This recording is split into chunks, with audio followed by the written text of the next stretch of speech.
Well, welcome everyone. Thank you for taking the time to be here. I know it's in the evening and I know you're all busy. It's a busy time of year in the fall.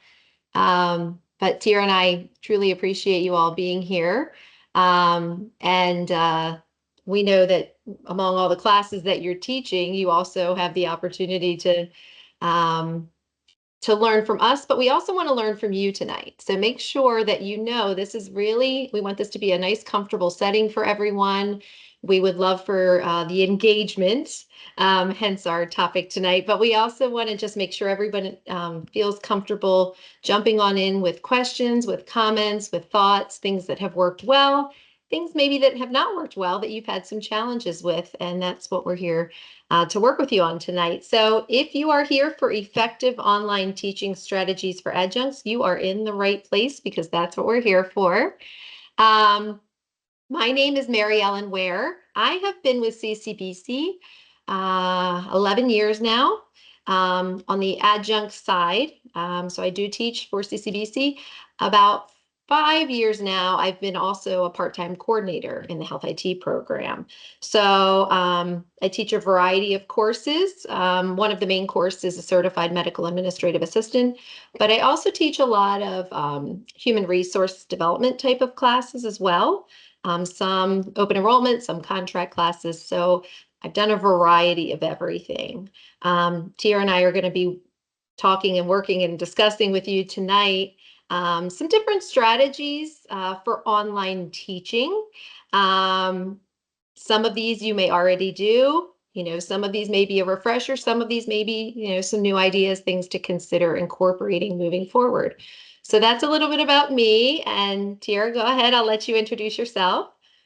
Good evening, everyone. As Mary Ellen shared, thank you so much for attending. Um, I'm Tara Booker, and I'm the Adjunct Faculty and Instruction Coordinator. You probably have gotten an email or two from me over the last, I want to say, almost 18 months now. I've been in this role for about 18 months. I've been with CCBC since 2019. I started out as an adjunct. I've been teaching online for, I want to say about 6 years now. So I've experienced lots of the things that we're going to be talking about today. Um, yeah, I just wanted to let you guys know this is one of many webinars that are coming up. We also have another one in November that's centered around student conduct. And of course, we're not going to even try to offer anything in December, but there will be a series of additional webinars that will begin in January. Tonight, Tira and I are going to be covering a variety of objectives. We're going to be exploring the landscape of online teaching, kind of, why it's progressing the way it is, comparing in-person versus online instruction, emphasizing the importance of that effective online pedagogy, best practices for our course design. Some of you may be involved in course design. Some of you may be given the actual course materials, but we'll talk through that. We're going to definitely discuss some common challenges that there can be in online teaching. We would love for you to share any challenges you may have, and we'll talk through some examples of specific examples too. Effective assessment strategies for our students in a virtual setting, and valuable resources. We're going to be sharing links and different resources that you might find useful when you're teaching online or things that you might want to delve more into after the fact. Tira, I believe, are we sharing these slides with the participants after this is over? So the recording will be edited and then all of it will be housed in a certain location, but the actual recording will be sent out, and the slides can be sent to them as well. Great. Thank you for that.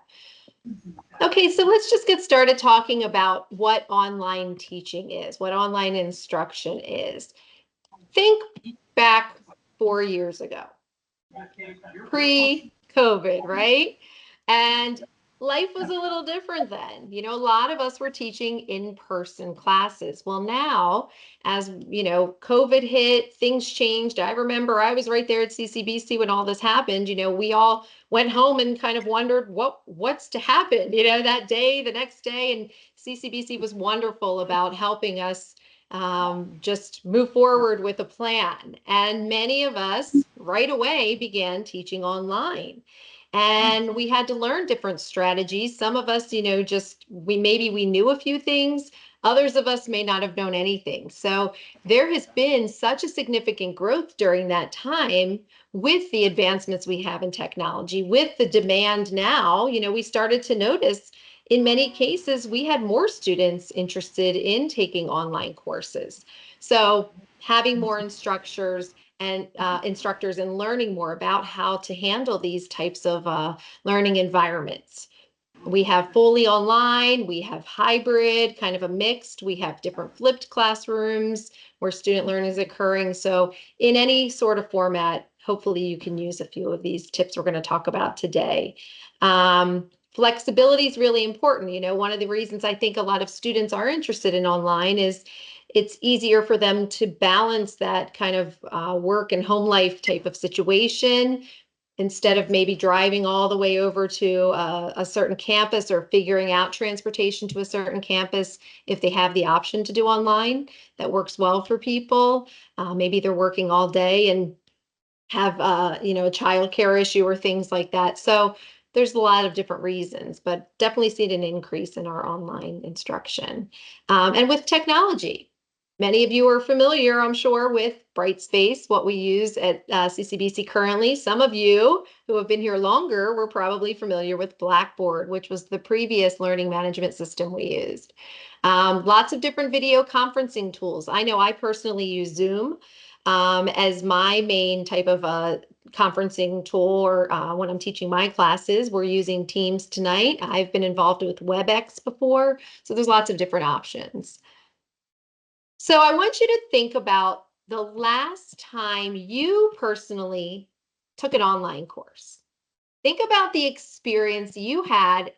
Was it a good one? Was it not? And we're going to bring up a poll, and I'd like you to just select a number. 5 is going to be your highest number, 1's going to be your lowest, of based on some sort of online course, and it could have been a training, something like that.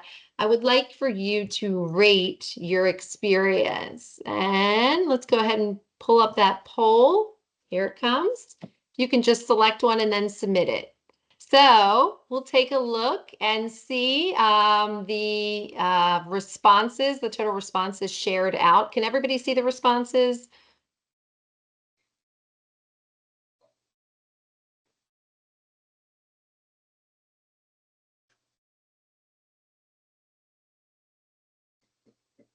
Can everybody see those responses? Yeah. Okay, so it looks like we had 2 people selected a 5, 2 people selected a 4, and then 1, 3, 1, 2, 1, 1. So out of those 7 responses, so kind of an interesting mix there. So it looks like not everything was as smooth or as high of a score. Does anybody want to share? You can either type it in the chat box or you can share out loud. Does anybody want to share? If you rated it high, why you did, if you rated it low, why you selected that. Does anybody want to volunteer and share that? Or you can type it in the chat box if you prefer. Well, I can share mine because massage therapists are now in the process of renewing their licenses. We have to have them renewed by the end of this month. And so there are a number of courses that are being offered online. So we compare the actual content of the course with the description that was given when you sign up for the course. And if they match, then I would give them a high rating. So I was pretty lucky this go around. Most of my courses actually matched the description that was given. So I was pretty happy about that. Thanks, Maggie. And that's a great example of, you know, thinking What? through why did I give that a high rating? And exactly. So in your Right. case, that worked out well. It matched up well. Thank you for sharing that. Wonderful. That was a good experience for you. Anyone else want to enter in the chat box or share out loud? We're a nice small group, so sharing out loud might work well. So my experience, I rated a 2, simply because when I was working on my master's, this is back in 1998. So this is way before COVID and, virtual learning. And so one of my classes was virtual. And I had no clue. I didn't know what to do. I was panicking. I hated it. But it was I needed this course to graduate, and it was only offered online. And I'm just freaking out. I never did this on before. I don't know how to work computers like this. It was just crazy. And it was what we would call now like asynchronous classes. That's how that class was. So I can communicate with my instructor via email, stuff like that. But back then it was kind of, I don't know. I didn't like it. I had to get through the class. I did it. I did it because it was the class that I needed, and it was only offered, again, like I said, it was only offered via online, so I had to do it. So of course I did well in the class, but it was just, I hated it. You know how you do well in something, but you hated it all at the same time. It was one of those type things. I hate it, but I had to get it done. So I just kind Right. of, and I Was don't know if you there guys are familiar anything with. specific? Did you feel like you were missing out on like interaction and you were kind of on your own? Is that one of the reasons possibly? I think, yeah, because again, this is back in 1998. So most of the learning was in person. So when I got hit with the online class, I'm like, what is this? I don't want to do this. I'm an in-person learner. I need to see the teacher, ask questions right now. I'm not the learner that can be behind a computer. I need to see people. I need to interact. I can't do this. But Yeah. again, that course, it wasn't even offered in person. So I don't know if you guys are familiar with Blackboard. So we had to do a lot of our conversations through Blackboard. We had to submit. Now with CCBC, we do Brightspace. So with back then, we had to do Blackboard.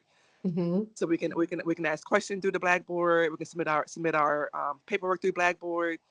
But it was just like. So that's how I rated it. That's how I rated it as at a 2, because it was just, I guess it was kind of new. It was all new, just Oh, kind of like, I no. wasn't ready for that. But I had to get ready like really quickly because I had a course.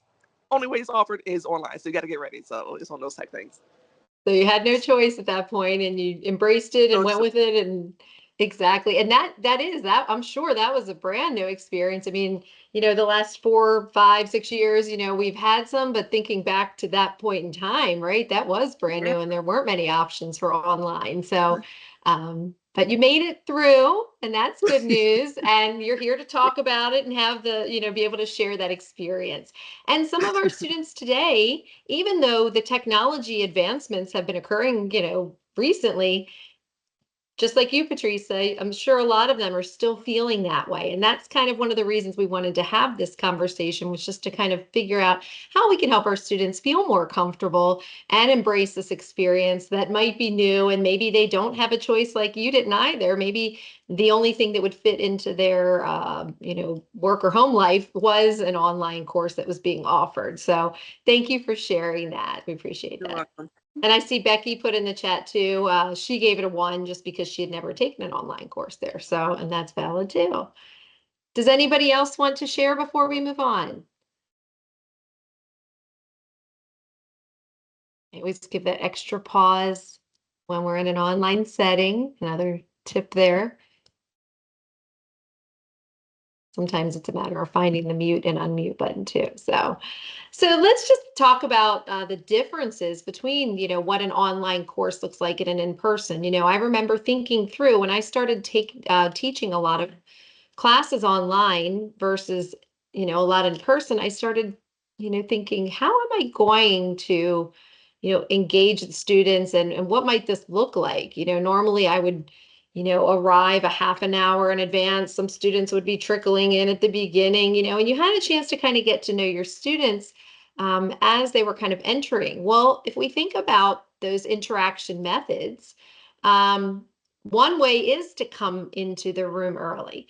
I open my classes generally about 15 minutes early online, and I usually have those really go-getter students, the ones that just never want to be late and want, they always think if you're, if you're on time, you're late, basically, right? So we encourage them to come early, and that's actually how I truly get to know a lot of my students on more of a and learn more about their personal lives, their interests, or their goals for, what they're looking to do, in their future careers, their dream jobs, things like that. So it gives me an opportunity to get to know them. And it's also helpful because when students reach out to me for references, I have a little more knowledge. It's not just they were in class and this is all I know based on their assessments and based on, they attended every class.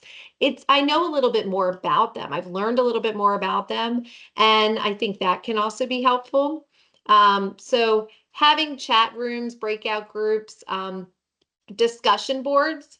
I'm going to show you a discussion board in a minute and how you can help interact with students that way. So even though you're not necessarily face to face with them, on screen you can be face to face. I always encourage my students to turn on their cameras. In some classes that we actually have, that is part of their grade, is they can earn essential skills points. And it's a really easy way for them to earn some points in their classes for having their cameras on. So that's another way to really encourage them to be involved that way. But just thinking of all the resources we have today, the multimedia content, compared to just traditional classroom dynamics, there's actually sometimes just more exciting and interesting ways to engage online as opposed to just being in person. So, think of the poll that we just did, right? The opportunity that was anonymous. We didn't know who was submitting the poll. In class, you might know more, so things like that. And also that flexibility with online courses. A lot of times there's greater flexibility with time, and a student maybe having a barrier of not being able to get to a campus, or being able to access materials, whether it's like an ebook. Some students are using ebooks in their classes. So some different options there. So what is the importance of effective online teaching? We want to make sure that, first of all, we focus on the outcomes. Even though they're in class, they're online, we want to match. It's kind of, what Maggie was saying earlier, just kind of matching those objectives. If we're saying we're going to do something, we want to make sure we're actually doing that in class. We also want to consider with our students how to make sure, even if they're not on camera, that they're still there, right? So one of the strategies I like to use with online teaching is incorporating some, kind of stop and pause and review. It's not just I'm going to talk all the way through. I'm going to take some pauses every 10 minutes, every 15 minutes. Let's stop and discuss what we've talked about. Let's put in some review questions, or in one of our classes, in our CMAA class, it's a knowledge checkpoint question, and you stop and do some multiple choice questions, and they just put their answer right in the chat box, A, B, C, D, or E, and that's how you know the students are still engaged. So it also helps retention.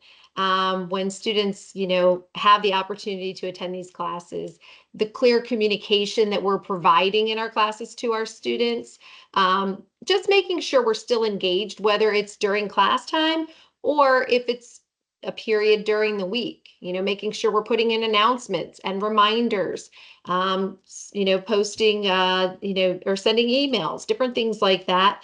The more we can keep them engaged. I know when my students aren't showing up for my first class, I reach out. Sometimes they just completely forgot. But what I tend to do, I mentioned proactive is like kind of what I would consider one of my superpowers would be, I sometimes make sure I reach out in advance.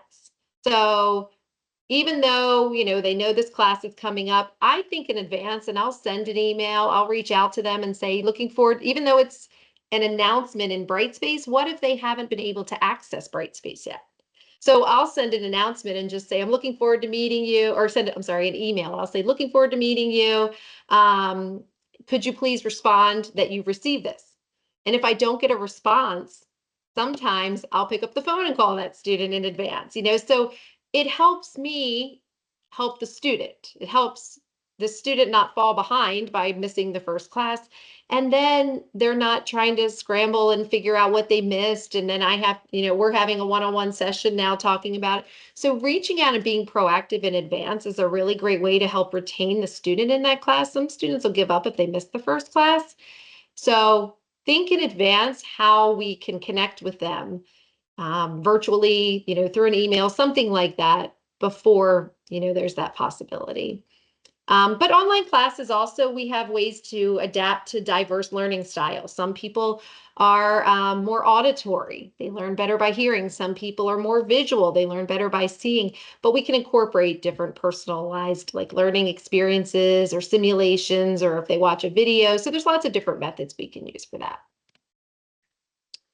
And then I'll just briefly talk about course design, because with our courses, there's a general syllabus, right? CCBC has a general type of structure that they want us to use in our courses. We have to think about various assessments that we're going to be using. We think about including, our syllabi, including our, due dates, and incorporating all of that. There is an actual accessibility template that we should be using for our syllabus. I don't know if all of you are familiar with that or not, but I'm going to show you a link on the next slide that actually has the way you can see what that most up-to-date syllabus is for accessibility purposes. But basically, when you think of our course structure, the way it's designed, and you may or may not be the person who's doing some of this course development. I'm involved in some course development, but not all the instructors are. Sometimes they're handed, this is your course, this is what you're going to be teaching. Other times they might be a little more involved in that. So either way, we want to have learning objectives, and then we want to have lessons and modules that focus on that, and then we want to have assessments and incorporating a variety of things that we can do within those modules and lessons. So thinking of accessibility, captions. So right now, I'm going to go up to the top of my Teams slide here, and where it says more with 3 little dots, if any of you can see that right on the top ribbon there, where it says more with the 3 dots, I'm clicking on that. I'm going down to language and speech, and I'm showing live captions. So that's an option. And if your Yeah, I students see are it having now. trouble hearing you, if your students, are asking, it's a lot of information, I'm a visual learner, I really need to see it, this might be an option for them. So I wanted to make sure I showed you, this was one example of how we can incorporate captions when we're speaking and how our students can see it. And also, just to kind of build upon that, if you are familiar with artificial intelligence or AI tools, if that caption feature is turned on from the beginning, you can take that and enter it into, for instance, like a chat GPT, and it could summarize. If you put in, please summarize this information, and it can kind of give you bullet points from the captions in the presentation. I learned that at a conference about 2 weeks ago. Yes, I've seen a couple of those used now too, and they're great to you're right, a quick synopsis or some bullet points from the actual presentation. So readable fonts are great. I'm going to turn mine off just for a moment for myself. But if any of you want to hide that now, you can, or you can leave it on if you prefer. I'm also going to share my screen and show you something related to an assignment that I created, a document. So I'm going to go ahead and share my document. You can all see the document. Can everybody see that? Yeah. Great. So if you notice, I did this in Microsoft Word. I just put a little phrase, hello, how are you? I added a little photo in there. So if I highlight, hello, how are you? Or actually, I'll just leave the whole thing right now. I'm going to go up and review this document and check for accessibility. So if I'm reviewing it, there are 2 things I can do that are wonderful. Well, there's a lot, but one is you can do a read aloud. So if I highlight this and I go to review,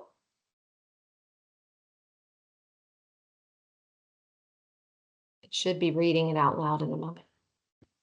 Let's see. Let's try it again.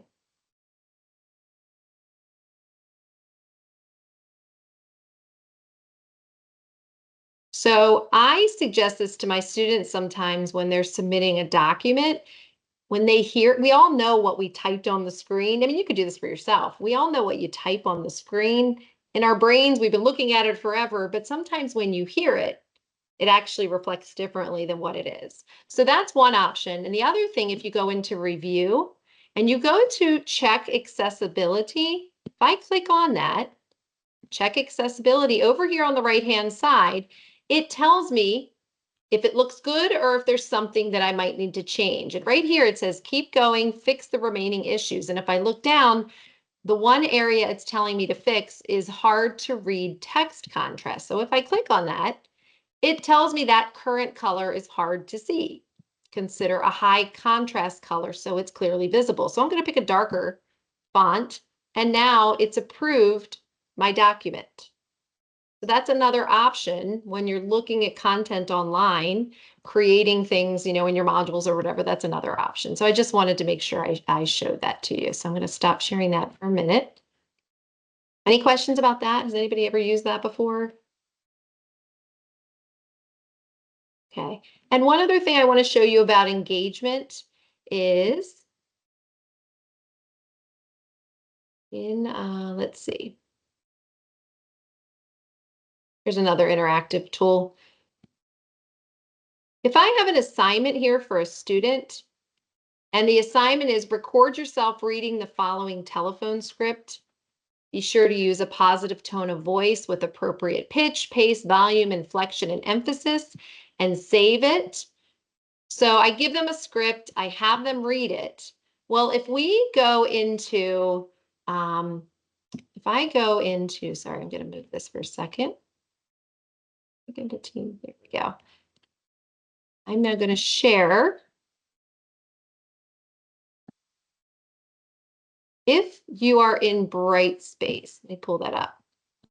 Pull up Brightspace here. Let's see if all of you can see when I go in. Can all of you see my screen at this point? Or Tier, I No. guess you can. No, okay. So let me make sure you can see it. And that's another thing when you're with students, make sure you're always asking if they can see it, because sometimes you're presenting for a long time and then you realize they're not seeing anything that I'm talking about. So I always double check that.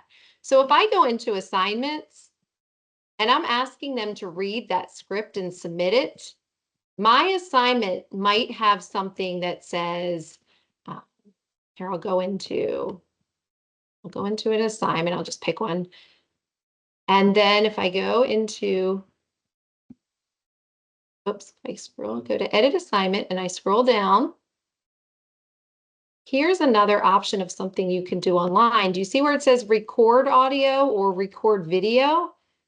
For that script, let's say I ask them to present that script, they can click on record audio. And if I'm grading them for a communication skill like pitch and pace and inflection and things like that, that's something where they can click right on in Brightspace, and that's an option for something they can do interactively too. So audio, video, they could record like an MP3 type thing. There's different options when you go in there, but I just wanted to point that out if you've never used that before. That's something I've used in some of my classes too. And it's a different type of assessment. It's not always just writing it, it's also something they can record. So that's another way to kind of share an interactive version.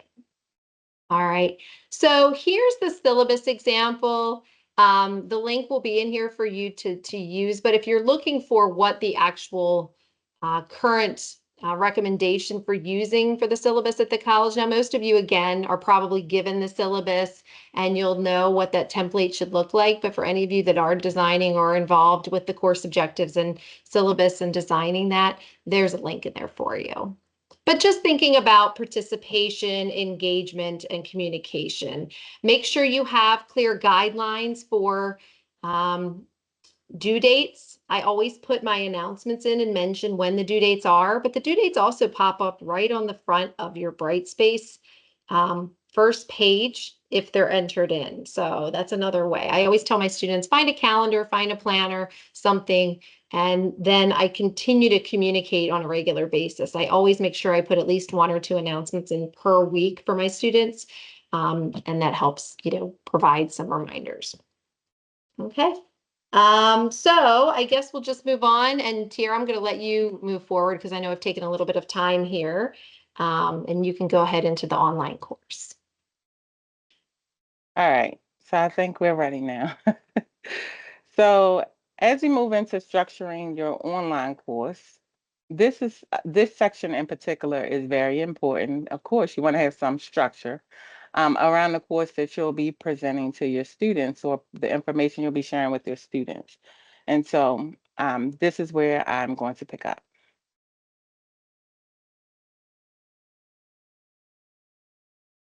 And so in structuring your course, there's some things that you're going to have to consider. Modules or lessons. Those are the two most common ways in which people structure their courses. I've done both. I prefer modules. With modules, you're going to divide your sections or your units or your modules up in sections or units, focusing on specific topics. And you can kind of see that we've somewhat organize this course by modules or this webinar by modules. And each module is going to cover key information in a logical sequence. And so this is information that you want the learner, your student, to get from the information that you're sharing. And then lessons, it'll give you a breakdown of each module into individual lessons. And so these have to be clear. You want to create learning objectives. So at the beginning of this webinar, you remember, if you noticed, we had some learning objectives, and those objectives are designed to kind of give you a guideline of the specific topics or skills that you're going to learn within the course or the webinar. And so you want to make sure that these lessons are concise. You don't want to kind of give multiple especially in the introductions, you don't want to get multiple sentences around what the information is going to contain, because you want to keep the student's attention and make sure that student engagement is of the highest priority. And so align assessments with learning objectives. And so there are multiple different assessment types. And so I'm sure you guys have created probably hundreds of quizzes, different assignments for your students, projects and discussions. I know most students don't like discussion boards, but if it's an online course, that's a good way to kind of get students to be engaged, giving them certain discussion board questions. And this kind of is something that you want to make sure aligns with the learning objectives as well. You want to ensure that the assessments measure the outcome and the intention that you're trying to set for the students. For example, if a module's objective is to understand research methods, you want to make sure that you include assessments that test the student's ability in said methods. So just keeping this in mind. And so as you can see here, you want to create a course schedule. And so if the students are anything like me, I kind of sort of need a schedule so that I could plan out my semester or my, course, or it could even be like an episodic class. You want to give a timeline so that the course so that timeline outlines each module, lesson, and assessment. Students can kind of put these things into like maybe their calendar, or their date book or whatever the case may be, in order to outline when assignments are due, dates for quizzes, and live lessons or sessions. Sometimes if it's an online course, this is important because you don't want a student to miss. It could be a asynchronous class. However, we meet, 3 Wednesdays out of the course. And so it's important to create that timeline so the students know when and what is due and when they need to kind of show up. And so also flexibility is important. You want to allow some flexibility, we don't want it to be too loose, but definitely some flexibility, to accommodate different learning styles. So not everyone learns at the same pace or on the same level. And also any technology issues, which we've seen tonight. So make sure that you have a clear view or a timeline in your course materials for easy reference. Use varied content formats, and so text, video, and interactive elements. This is important because folks learn at different levels. Some people need it to be in writing, others need videos. Some folks need a combination of two. So with text, you want to provide an explanation and detailed instructions so that the learner can understand exactly what the knowledge and content is all about. As far as videos, you can incorporate, and I'll share this in a moment, different styles of videos that you can, or ways that you can get videos. Of course, we know YouTube is like the number one way to get videos. YouTube University is what most people call it, because you can learn about everything on YouTube. Now, you may have to kind of I call it, take the meat and leave the bones, because some of the information you don't necessarily need, but you can learn things on YouTube. So we know we can grab videos from there. But you can incorporate these different videos, demonstrations, and even interviews.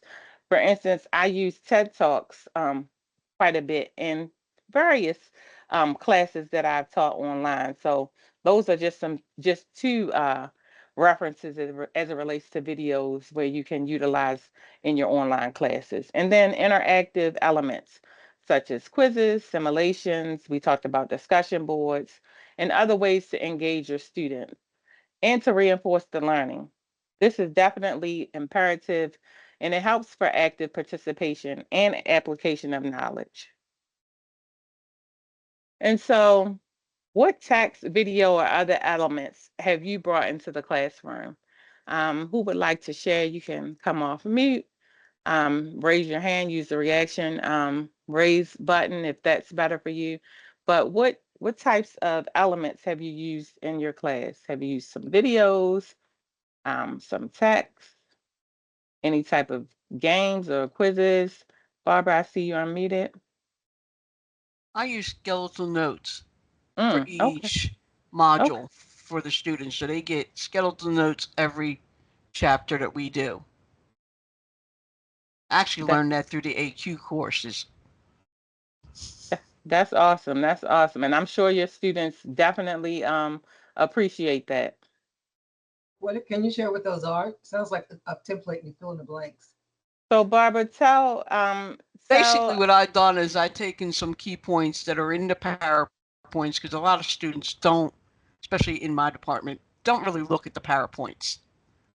So I took the key points that are in it and made it into a set of notes. And in certain areas, I have a drop down box and they have to fill in what goes with it. In other words, if it's saying something about write permission, would you be using a W or an R or an X for a particular thing? And they have the words that give the description, and they have to fill in which one it would be equivalent to. thank you for that, Barbara. Anyone else?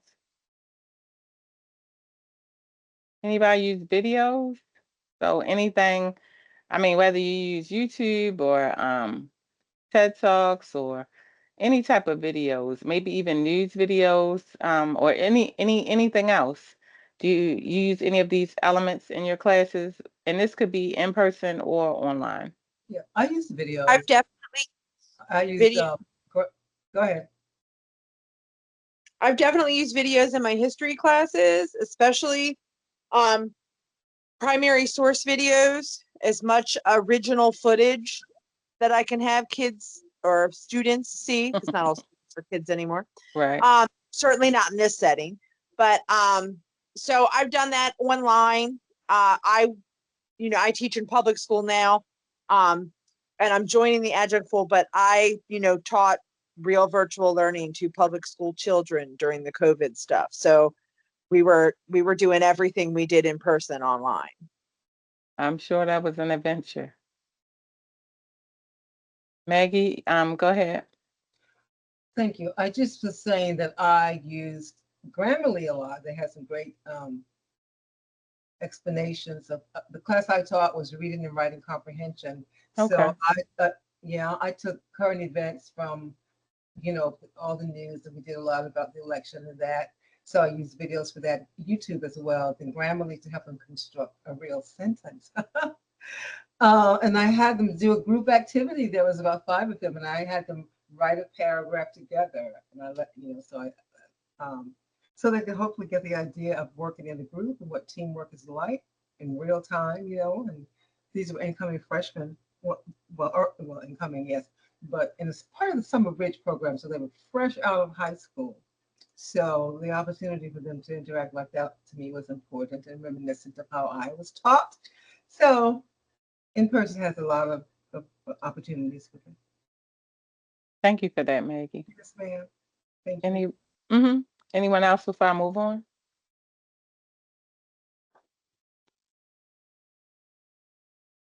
All right. So you want to make sure that there's clarity and consistency. These are two important things. And so you want to make sure that the information is straightforward and understandable.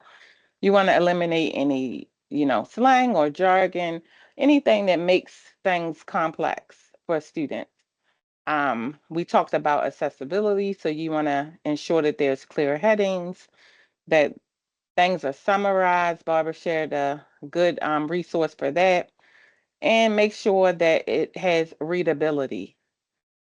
Consistency. This, I can't stress this enough. You want to make sure that, the style and the font and format of the course is consistent all throughout. This includes colors and layouts and making sure that the presentation helps students to navigate the course easily.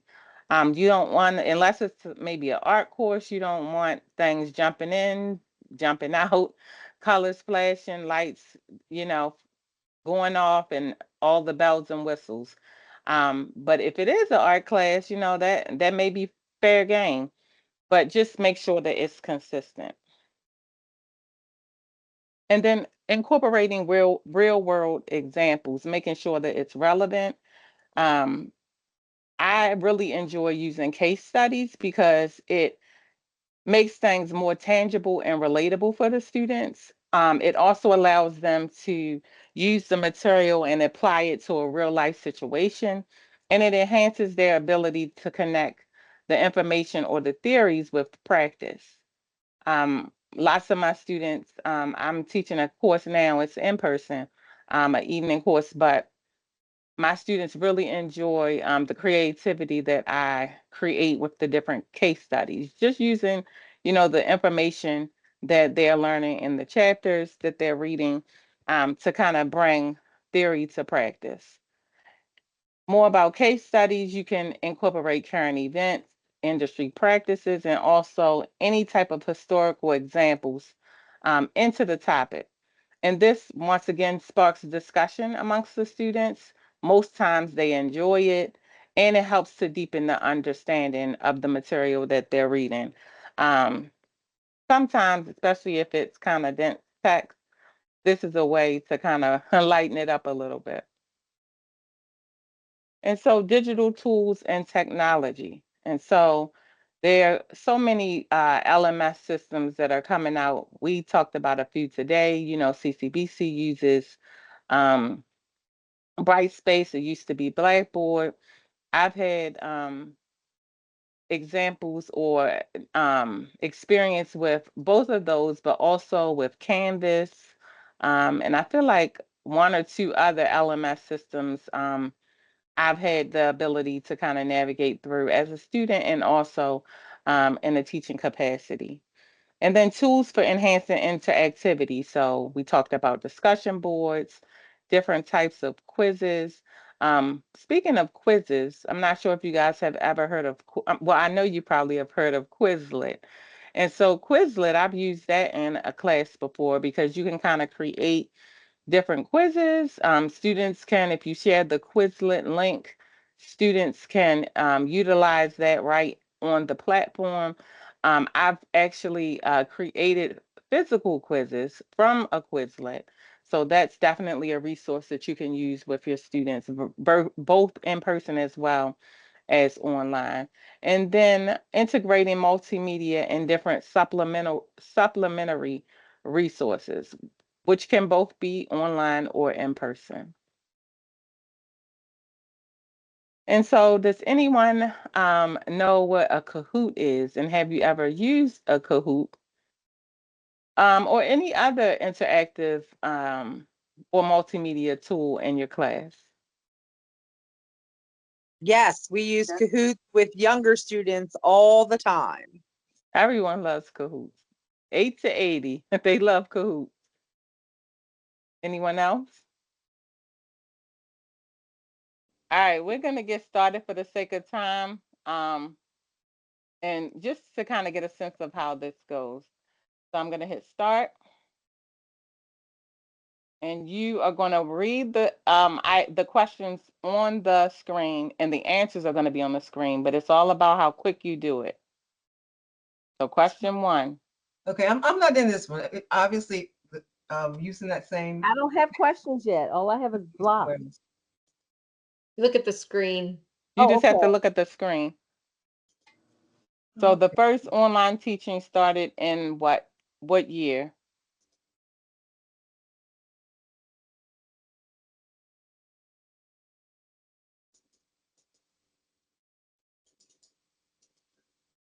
Oh my, I can't. I'm not in that screen, so I can't play. All right, 1980s. So one person got it correct. That was gonna be my guess. Up, Hayward. Hayward's in the lead. CMC stands for what? CMC stands for what? Computer-based communication. You're close, Maggie. Oh well, see. It's a good thing no one clicked that answer. Me blurting out. Computer mediated communication. Okay. All right. Question 3. Oh, giveaway. WWW stands for what? Quicker the better. All right. World Wide Web. Uh-oh. 3 people on the board. Question number 4. First institution to offer teaching through computer conferencing was? First institution to offer teaching through computer conferencing was? Institution, and they have countries up here.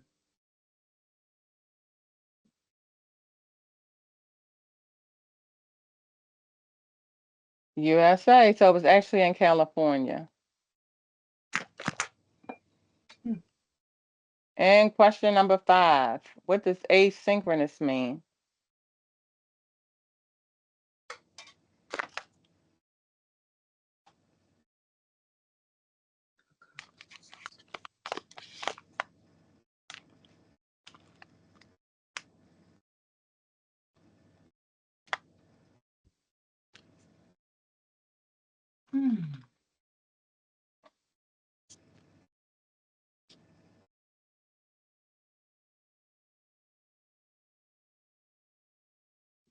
All right. User can communicate anytime. So let's see who the winner is. In third place, we have Purnell. This is the fun part. Mama is in second place. And Hayward, I believe, is in first place. All right.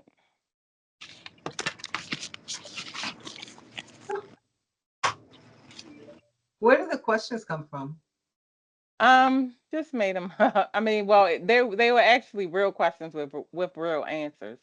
But Right. they were kind of sort of made up. I just wanted it to be relative to online teaching.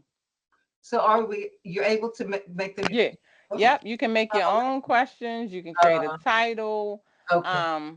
Yeah, I'll share all that. I'll share all of the links in the Okay. follow-up email. Okay. Yep. Thank you. Well, that's pretty cool. It's Yeah, you're nice welcome. because we know how many students have phones these days, right? So if they're near them, there's a great way to have them interact with their phones, but in a way that relates to the class as well. Yeah. So now this is just for fun. It's not something that you can do for a grade, is it? I've never done it for a grade. I do it more for a review. Uh-huh. Oh. All right. So tools for enhancing interactivity. So incorporating collaborative workspaces. So depending on the class or the topics, there can be a interactive workspaces component. Engaging content creation. So having your students create content as it relates to the course. And then, of course, we just played a game. So interactive multimedia, such as the games. In 2024, everyone just about has either played a video game or still continues to play video games for enjoyment. So that's definitely a resource to use. And so interactive stimulation and tutorials.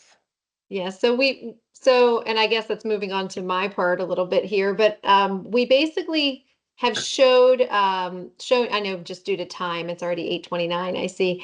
So we've already had an opportunity to show you a few different ways to engage students through these interactive simulations. I know in one of my classes we use an electronic health record simulation. It doesn't look identical to something you might see at Hopkins right now, like an EPIC type of one, but it's a practice opportunity to see similar information that would be in that. So having that simulation is just a great way for them to practice. And if they go in for a job interview and they're asked about, how familiar are you with an electronic health record, they can say, well, I've had a simulation opportunity, and they know kind of the content in there.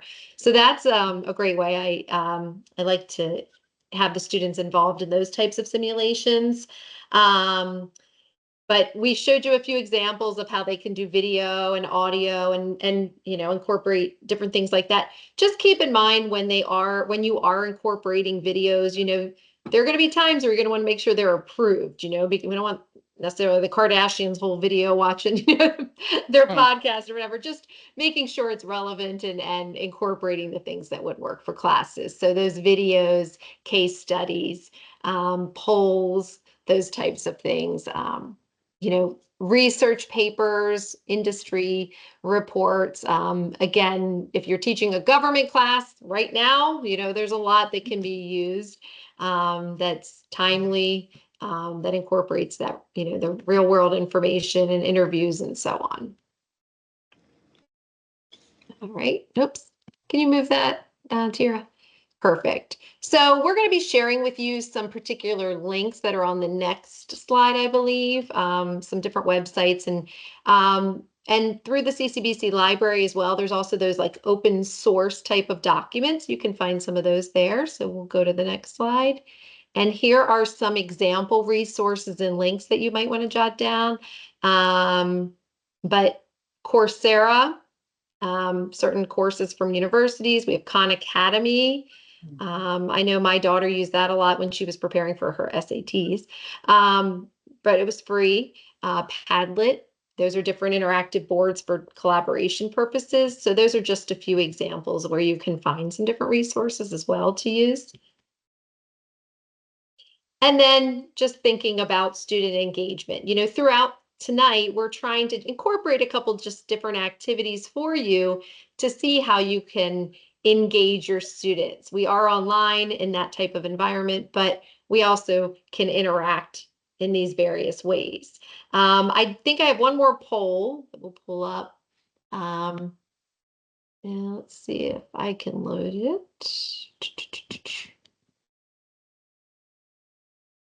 Tim, do you want to go ahead and load that poll?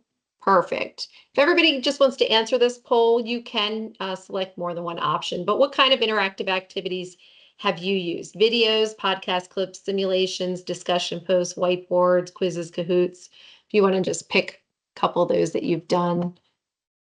You can only submit one. Oh, it's only letting you do one. Okay. It was only set up for one. So just pick the one you use most often. Has anybody used whiteboards before? where you're actually typing on the screen. Like if you're doing a Zoom class or in Teams, you can access whiteboard and you can actually write things down on the screen, and the students can also add information with their names as well. Google used to have the Jamboard. That's the same type of thing. Yes.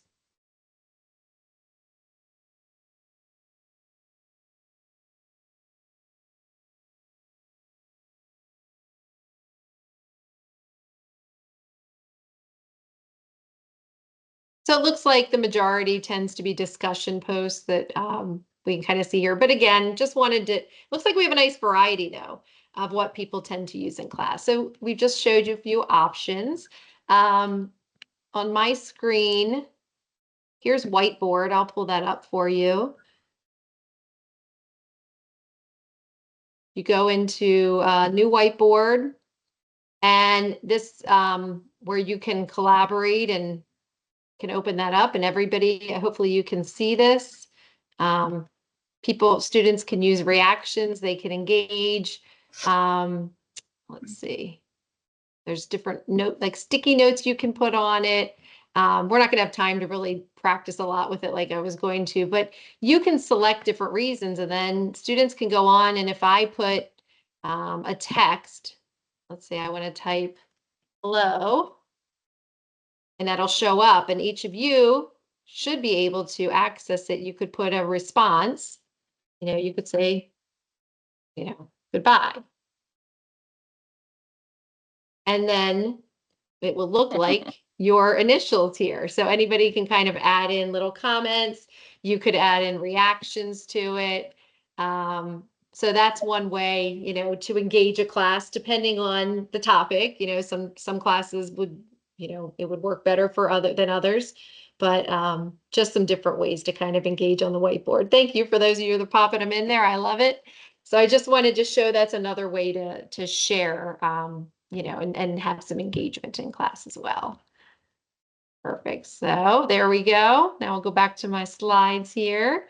And I just wanted to show you also a discussion post that I tend to use that I thought might also be something helpful if you've never done a discussion post. I'm going to pull this up. Here's an example of a way to engage your students. If you go right here in Brightspace to discussions and you click on that, I hope you can see this. Can you all see that? You can see, Yeah. you can create discussion posts. Like this one is in a class called Tools for Success, but sometimes I do this in advance of the class where people can get to know each other, and you usually can figure out the students that are already looking and excited about class and in Brightspace before the first class even starts. But you can have them practice participating in classroom discussions, post an introduction, tell a little bit about yourself. Just remind students that everybody in the class can see when they're posting in the discussion post.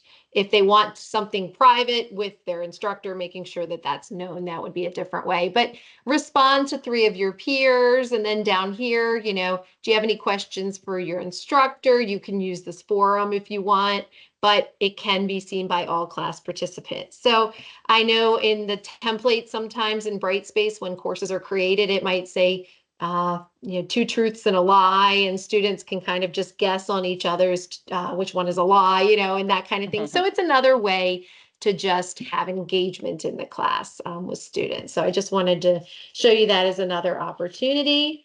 And just again, I know it's 8:36. I don't want to keep you, but I'm going to let Tiara move on to her final piece here. But those are some other ways to just have some engagement. Tiara's going to talk a little bit about just challenges with technology. We've already seen a few, right? And you work through it. You can't panic when you have those technology challenges. I guess that's pretty key to having a successful class. Students will laugh along. If there's something that hasn't, it'll never go 100% right, but learning how to kind of work through it and showing students that, look, it doesn't always have to be perfect. You just troubleshoot situations.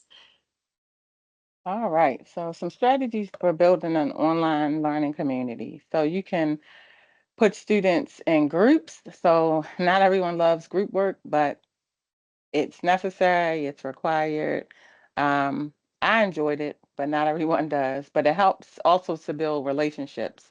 I know a lot of study groups were built from um, just someone, a professor or instructor putting a group of students together.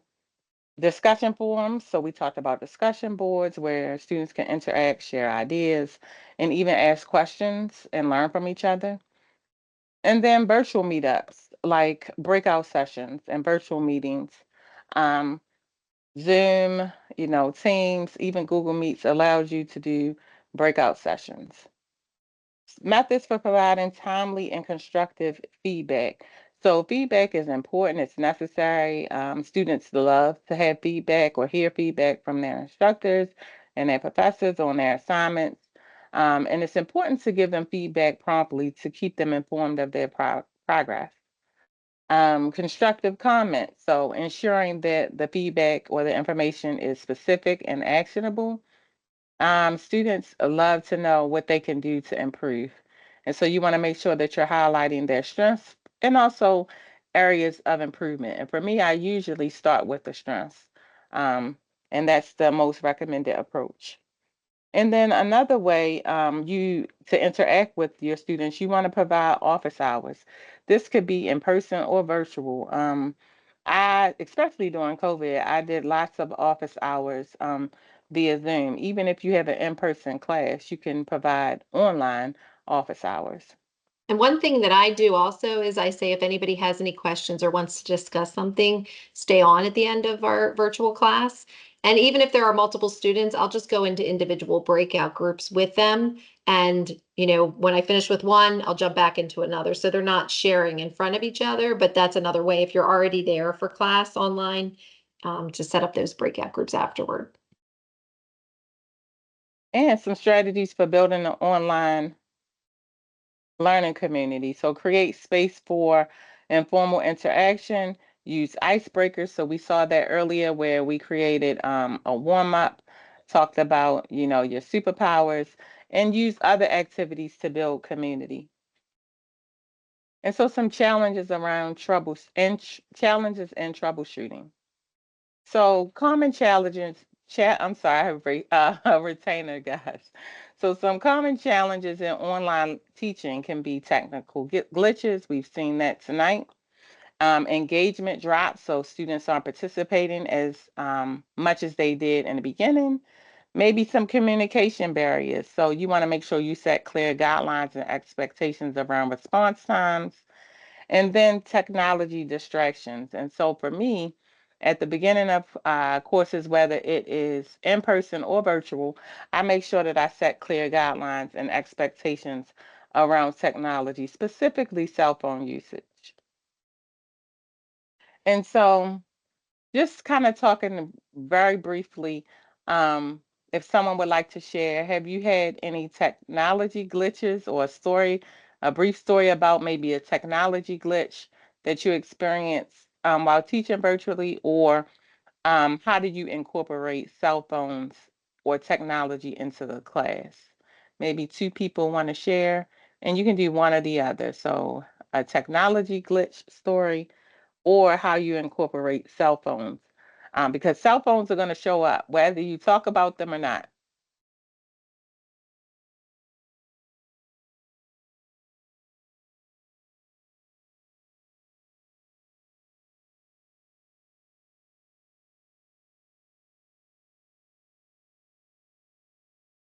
Well, I'll go ahead and share while we're waiting. I know that when I was first teaching online, it was always, kind of a challenge with that technology. And I started training a few instructors a little bit more. What I would do is set up some practice sessions. And because what was happening was with technology glitches, they were some people that, I was engaged with, some instructors were ready to give up. Like, I just don't want to teach online. That's it. I'm done. And I suggested, how about practicing? Like, I would start practicing with my children. And I said, if we can't, if you're having trouble accessing something, if you start to practice a little bit just with a person at home, or we could set up one-on-one. So that's what we started doing, just kind of setting up some small kind of tutorials together by practicing, how do you open this up and how do you do that? And that she overcame that major glitch where she had that issue. So the other thing that I tend to tell people is it's the whole reboot thing. Like if a student comes in and they can't hear or something's going on, I always say log out and come back in. And I don't know why, but 9 out of 10 times that seems to work. Thank you for that, Mariella. So managing these technical difficulties and student engagement. And so you want to manage tech issues by making sure that you have a tech support plan, maybe have some frequently asked questions and even contact information. You don't want to be kind of caught um, without a plan, basically, and something comes up technology-wise that could prolong the advancement of that particular class. And sometimes students may get frustrated. And you want to make sure that you practice using tools in advance. So I think Hayward may have been the first person that joined us tonight, and she noticed that myself, Mary Ellen, and Tim were kind of in here ahead of time just to practice and make sure that things are working properly. And so that's a good thing to do.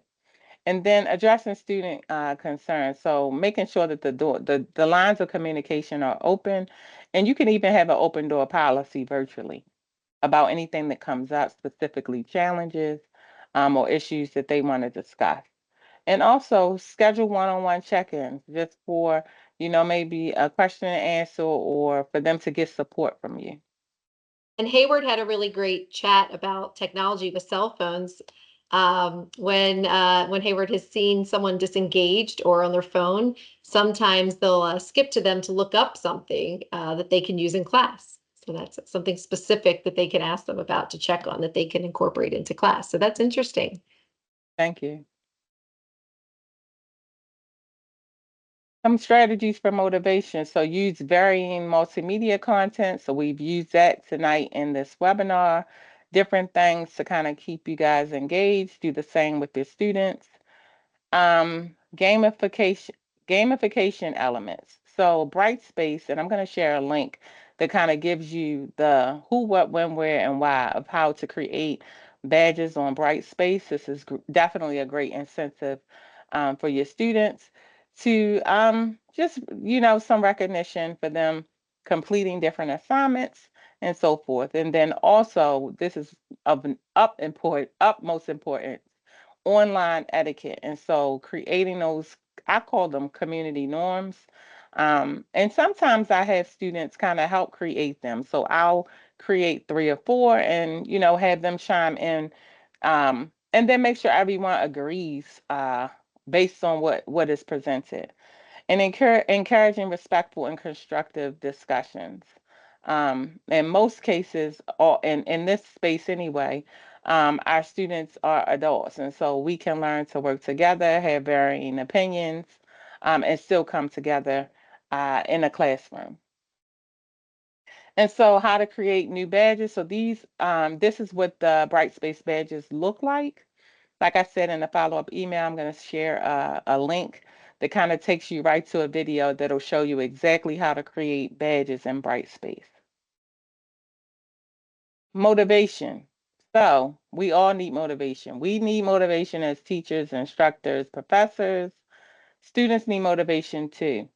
And so either come off mute or in the chat, how do you motivate your students? Or have you ever had a student motivate you? I've had students motivate me before. So just an example while we're waiting to see if someone shares or puts it in the chat.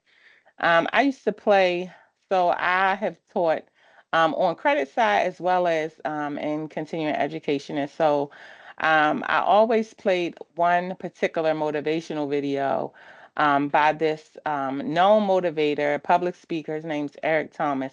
And I will always play it around the middle of the semester, around midterm, maybe just after midterms, because I knew that's when a lot of students were like ready to give up, throw in the towel. And so I always played that because I started out teaching, funny story, freshman seminar. And so I always told, I had a mentor who said, you need to teach. And I said, oh, no, I'm not teaching. And I'm thinking she meant K through 12, but nonetheless, I started teaching freshman seminar, and I would share this around midway or a little past midway, and it always motivated my students to kind of continue the course. And so that's just a snippet. Measuring student learning outcomes. And so if you noticed, we did have our objectives in the beginning. And so we are big on measuring success and also enhancing outcomes. And so you want to analyze results to identify trends that are happening in your courses and using surveys to gather feedback from your students so that you can improve said courses. And so you want to enhance these outcomes by adjusting your classes, your courses, your offerings based on the feedback that you get from your students, and also implement additional support for those students who are struggling. And so I'm going to share a resource in a moment. I'm sorry, in the follow-up email that gives you information about student supports. And so that's great for any students who may be struggling. Some survey options and ways that you can gauge feedback from your students. You can utilize Google Forms. We've probably all have, put a 1 in the chat if you've ever used um, Google Forms. There's also Microsoft Forms and then Typeform. And all of these, are ways to kind of survey and quiz and get information from the students, get engagement, and help you improve your class's course and offering. So have you guys ever incorporated feedback from your students into the learning in order to reevaluate and improve your offering? Becky's shaking her head, yes.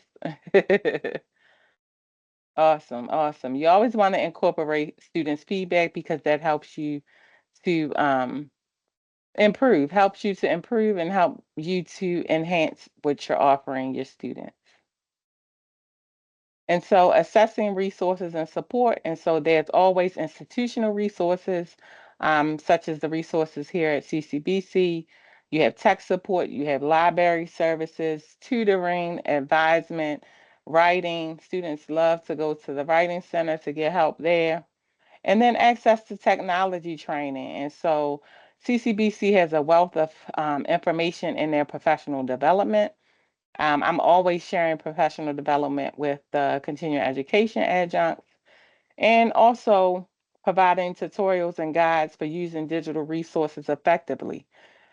You always want to be digitally literate with an L. So making sure that you are taking a look at those resources. And then mental health and wellness resources. So highlighting support services that are offered for faculty. So faculty has like EAP, and then of course for students. And encouraging open discussion around mental health online if you notice something. And so this right here is the link for the resources and support. For the sake of time, I will share it in the follow-up email. And just in summary, making sure that you understand we talked about the introduction to online teaching. We went through course design and organization. We shared some digital tools and some supporting technologies. We stress the importance of fostering student engagement and interaction. It's best to address challenges and create solutions to solve said challenges by troubleshooting. Assessment and evaluation is always important when it comes to crafting your online offerings so that you can improve, use that information and feedback to improve. And then, of course, we talked about lots of resources, even from you guys sharing your resources. We talked about some supports and so much more. And so hopefully this information I'm one of those folks that if I learn one new thing, it was great. And so hopefully you guys feel the same way. Once again, before we kind of take any questions that you may have, remember that there will be additional offerings or teaching topics that will be shared in multiple ways. I send out newsletters, there's biweekly emails, There's a Adjunct continuing education Teams channel. I share materials with the credit side. So I just try to get the information out to as many people as I can, so that you can have the resources. And thank you so much for joining us. I'm going to open it up for questions. I know we're a little over time and we still have quite a few people still here, which I'm very appreciative of. Any questions? Thank you both for this. But Ms. Booker, will you include us in all those things that you mentioned for adjunct education? So That work? yes, so I can add you to my mailing list. Would Yes, you please? Thank you so much. I can add you to my mail. Well, yeah, I'll make sure I add you. I don't know if you were. I don't know if you were on my mailing list before, but I'll add you now. I don't know how I got that email, quite honestly. It might have gone out to my manager. Okay. And I just saw it and I thought, well, let me try. Well, I feel like everyone who was here tonight was here for a reason. So I'm glad you were able to make it, Maggie. Thank you so much. And thank you all for your participation and engagement as well. All right. Have a good night.